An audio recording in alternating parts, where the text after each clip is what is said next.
Welcome back to Ferocious Education. This is Ed. Today, I'm going to be talking about Clover Health once more.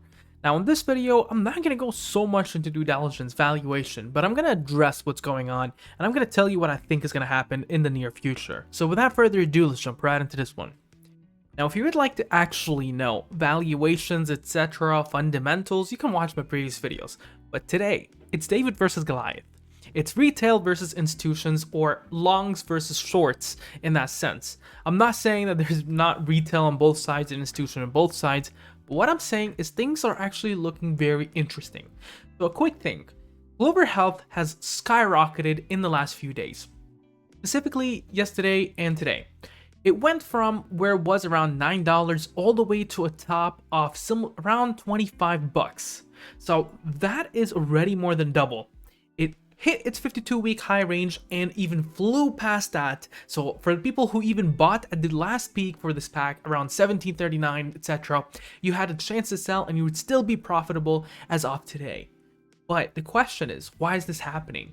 Now there is a short interest onto this one, 36% on the short float side. And a lot of times retail doesn't really like when their stocks are being shorted. So they come in together in something called or at least what Wall Street defines it as, meme stocks. And so they basically formed a collaborated attack, created an immediate attention. Everyone wants to buy Clover Health because this is the next GME, next AMC, and there's not a lot of fundamentals or thought behind it other than this is heavily shorted and that it has been accumulating for a bit. Now, okay, Ed, do you think this short interest or this short float is kind of getting in or cooling down? The answer is actually no. Yesterday, it went from 9.31 all the way to 12 bucks, and even the extended hours started increasing. And so what did the institutions and other massive amount of shares do? They shorted the crap out of it, excuse my language. 40 million shares was actually traded on the short side yesterday. 40 million shares. That is the short volume of yesterday. Do you know how much the float is? The float is only around 112 million. The shares outstanding is around 376 million. And some of the things that a lot of these retail are loving is that there's no basic risk of dilution. The only risk is insider selling. And I really doubt that that's going to happen at massive scale.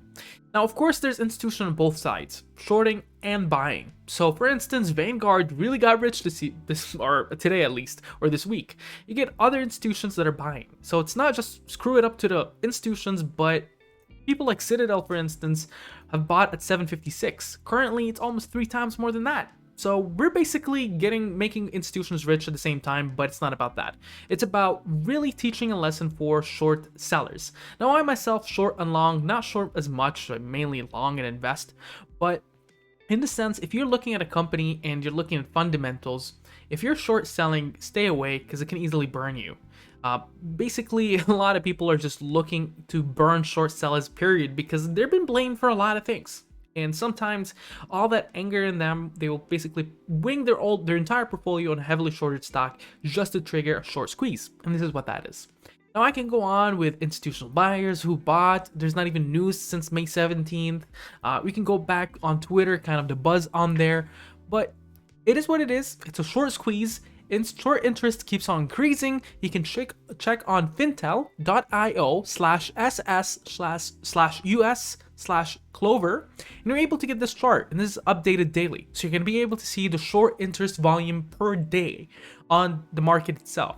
So let's move on towards technical analysis and see where are the new support levels. Now resistances, there might actually be a few that was formed today, but let's visit that. Now, usually I wouldn't perform a technical analysis on a stock that is going through a short squeeze, but it's important to highlight a few things. The ADX for itself is suggesting that this is a beginning of a strong trend.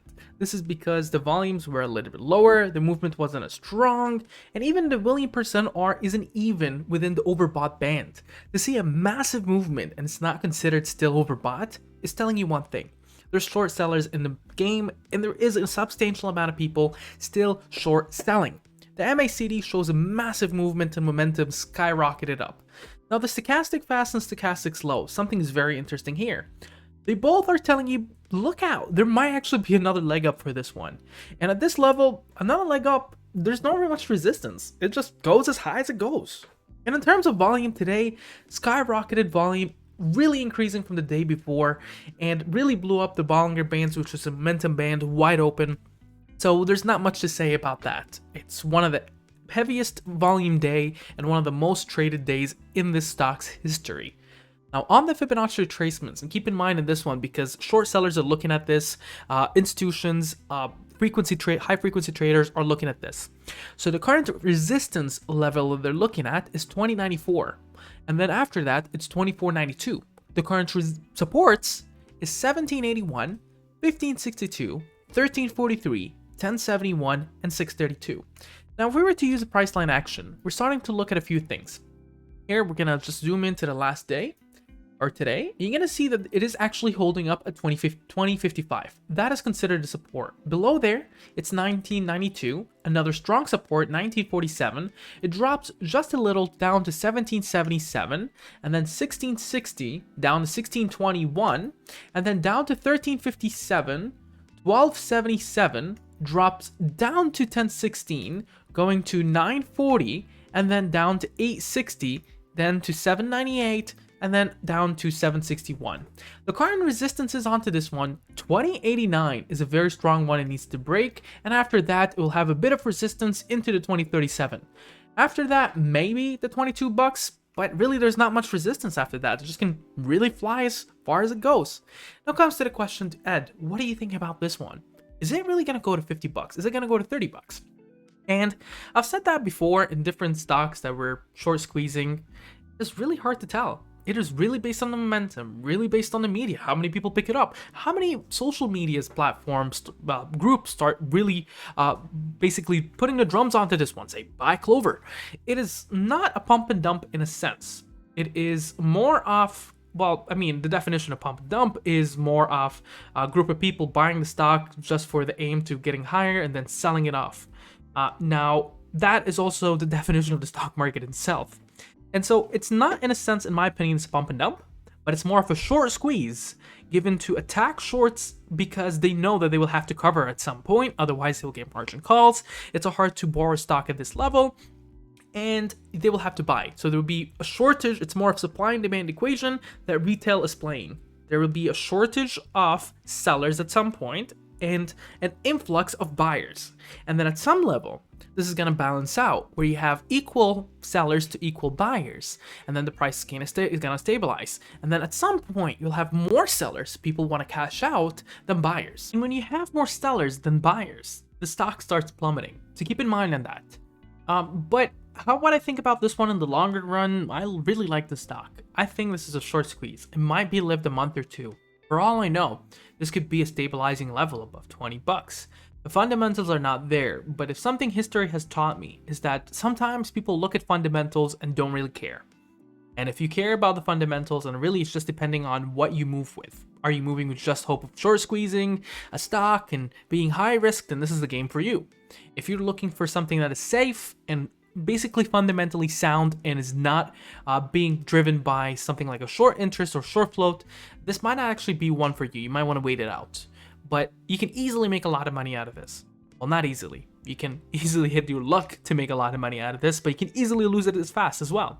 What do you think about the sticker? Make sure to mention down in the comments below. Share, subscribe, and like, and have a wonderful day. Now, if you made it this far into the video, I do recommend that you go ahead and join our Discord server. There's a lot of amazing folks in here.